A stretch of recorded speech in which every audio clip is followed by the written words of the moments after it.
बिस्मिल्लाहिर्रहमानिर्रहीम। अस्सलाम वालेकुम। पाकिस्तानी न्यूज़ चैनल से आपको खुश आमदीद कहती हूँ। कराची मलिक शमसी सोसाइटी का रिहायशी दरिंदा बोलने और चलने के काबिल फवाद ने बीवी और बच्चियों के कत्ल को किस पर डाल दिया। फवाद और अहलिया के माबैन ताल्लुकात खुशगवार, लेकिन इतनी दरिंदगी फिर क्यों, ये सब कुछ आपको जानने को मिलेगा इस वीडियो में।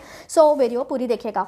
काफ़ी दिनों पहले, बल्कि तकरीबन कोई महीना हो चुका है, एक खबर जो है वो रिपोर्ट होती है, एक वाक़या रिपोर्ट होता है कराची मलिक शमसी सोसाइटी से कि एक शख्स जिसका नाम फवाद बताया जाता था, उसने अपनी 3 बच्चियों समेत अपनी अहलिया को ज़िबाह कर दिया था। और उसके बाद काफ़ी जो है वो उसके बाद काफ़ी खौफ व हरास जो है वो इस इलाके में फैल गया था। और उसके बाद काफ़ी खबरें जो है इस हवाले से मौसूल हुई थी और इस शख्स ने अपने गले पर भी छुरी फेर ली थी, लेकिन ये बच निकला था और उसके बाद ये बोल नहीं सकता था। लेकिन अब ये बताया जा रहा है कि ये कातिल जो है वो आहिस्ता आहिस्ता बोलने और चलने फिरने के काबिल हो चुका है। और अब इसने पुलिस को जो है वो बयान रिकॉर्ड करवाया है।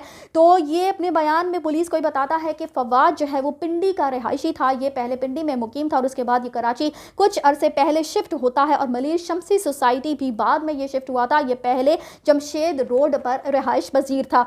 और इसका ये कहना है जी कि बीवी से इसकी बहुत अच्छी अंडरस्टैंडिंग थी और इसके जो जितने भी इनके रिश्तेदार हैं या इनके मोहल्लेदार हैं, उन सबका अब यही कहना है कि इन दोनों के माबैन जो है वो बहुत ताल्लुकात खुशगवार थे। मियाँ बीवी की कभी कोई लड़ाई झगड़ा नहीं होता था। लेकिन बीवी जो है वो कर्जदारों के घर तक आने की वजह से लड़ाई झगड़ा करती थी। तो आपको बताती चलूं कि ये जो शख्स है, इसने कुछ इन्वेस्टमेंट्स की हुई थी और अब ये इन्वेस्टर्स को पैसे जो है वो लौटा नहीं पा रहा था। इसने कुछ कर्ज लिया हुआ था जिसकी वजह से ये इंतहाई शदीद तंग था और इन्वेस्टर्स जो है वो अब इसके घर तक पहुंच गए थे और घर आकर जो अपनी रकम का तकाजा करना शुरू हो गए थे, जिसकी वजह से ये शख्स काफ़ी परेशान था। और पहले भी इसने पुलिस को जो लिख कर बयान दिया था उसमें भी इसने यही कहा था कि मैं अपनी ज़िंदगी से इन्वेस्टर्स की वजह से, कर्जदारों की वजह से इंतहाई परेशान था और इस परेशानी के आलम में ही मैंने ये सारे कत्ल किए हैं। तो अब भी ये एक मिली जुली स्टोरी जो है वो बताता हुआ दिखाई देता है। और इसका ये कहना है कि बीवी जो थी वो बारहा मुझसे इन कर्जदारों की वजह से लड़ाई झगड़ा करती थी और वो कहती थी कि मोहल्ले वाले भी अब इस बात के बारे में जानना शुरू हो चुके हैं कि हम पर कर्ज है और कर्जदार घर तक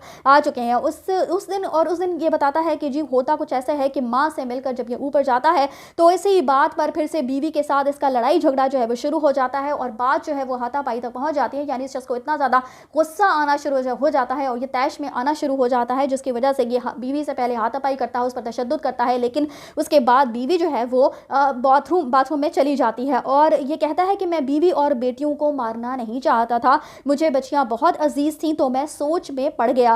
बीवी जो है वो वॉशरूम गई तो मैं सोच में पड़ गया कि क्या करना चाहिए। तो सोचा कि बीवी को डराता हूँ, इसी सोच से छुरी उठाई। लेकिन फिर पता नहीं मेरे दिल में क्या समाई, मैंने भाई को कॉल करके कहा कि मैं बहुत तंग आ गया हूँ, मैं अपनी बीवी बच्चों को और खुद को कर्जदारों की वजह से ख़त्म करने लगा हूँ। इसने अपने भाई को इस सारे घिनौने फेल को करने से पहले जो है वो वीडियो कॉल की थी और उसको ये कहा था कि मैं अपनी बच्चियों को और बीवी को इस तरह से कत्ल करने लगा हूँ और उसके बाद मैं खुदकुशी कर लूँगा। तो उसने भाई को और उसके बाद ये सारा फेल जब ये सर अंजाम दे लेता है तो उस कातिल ने खुद बताया है कि मैंने अपने भाई को और इन्वेस्टर्स को तस्वीर जो है वो सेंड कर दी थी और इन्वेस्टर्स को कहा कि मैं अब अपना भी खात्मा करने लगा हूँ क्योंकि मैं पैसे वापस नहीं कर सकता। और इसने सारा मुद्दा जो है ये एक तरह से अपनी बीवी के ऊपर डाल दिया है कि जी बीवी ने मुझे इतना ज़्यादा परेशान किया हुआ था और कर्जदारों के ऊपर डाल दिया कि कर्ज़ की वजह से मैं बेहद परेशान था और बीवी के जो रोज़ के लड़ाई झगड़े थे वो बढ़ते चले जा रहे थे, जिनसे जो है वो दिल बर्दाश्ता होकर तंग आकर मैंने जो है ये फेल जो है वो सर अंजाम दिया और मुझ पर जो है वो मुझे पता नहीं क्या हुआ, मेरे ऊपर शैतान तारी हो गया। और ये सारा वाक़या जो है उसने जो है इस तरीके से पुलिस को उसने बयान दिया है और पुलिस ने जो इन्वेस्टिगेशन की है, जो उसके मुताबिक अकाउंट्स है उसमें बिल्कुल सिफर इसका बैलेंस है, उसके अंदर कोई भी पैसे मौजूद नहीं है। तो एक तरह से लगता भी है कि शायद इसने ये सारा फेल जो है वो दिल बर्दाश्ता होकर कर्जदारों की जैसे तंग आकर इस तरह से किया होगा। और इसके जो रिश्तेदार हैं और जो तमाम फवाद के जो जानने वाले लोग हैं, मोहल्लेदार हैं, वो भी इसकी अहलिया और इसके माबैन जो ताल्लुकात हैं उनको खुशगवार ही करार देते हैं। लेकिन फिर वही बात आ जाती है कि कुछ कहा नहीं जा सकता कि फिर इस दरिंदे ने इतनी बड़ी दरिंदगी कैसे दिखा दी। अगर ये शख्स जो है वो अपनी अहलिया और बच्चियों से बहुत ज़्यादा प्यार करता था, मोहब्बत करता था, तो फिर इसको इतना बड़ा कदम नहीं उठाना चाहिए था, बल्कि ये अपने जो रिश्तेदार हैं, अपने जो घर वाले हैं, अपना जो जिसका भाई है, जिसको इसने फ़ोन करके बताया कि मैं इतना बड़ा घिनौना फ़ेल जो है वो उसका इर्तिकाब करने लगा हूँ, तो उसी भाई से ये पैसों की मदद का तकाज़ा भी कर सकता था। और इसका भाई जो है वो बताया जा रहा है कि भाई इसका सऊदी अरब में मुकीम है, तो उस भाई से ये पैसों की जो है वो उसे अपने सारे मसले जो है वो बता सकता था, और उससे कह सकता था कि पैसों की तरफ से उसकी माली इमदाद भी करे, और अपनी वालिदा से भी ये माली इमदाद का तकाज़ा कर सकता था, ताकि इस इतने बड़े जो है इसने जो ये इतना घिनौना फ़ेल जो है वो जिसका इर्तिकाब किया है वो ये ना करता, और इसकी बेटियों की और इसकी जो बीवी है उसकी जान बच सकती थी, और बहुत कुछ किया जा सकता था। लेकिन अब ये जो सारा मुद्दा है वो अपनी बीवी पर और जो इन्वेस्टर्स हैं और इसके अलावा बस शैतान पर डालकर जो है वो अब इससे फ़रार हासिल करता हुआ दिखाई देता है। मज़ीद पुलिस जो है इस मामले में इन्वेस्टिगेट कर रही है। जैसे जैसे ये मज़ीद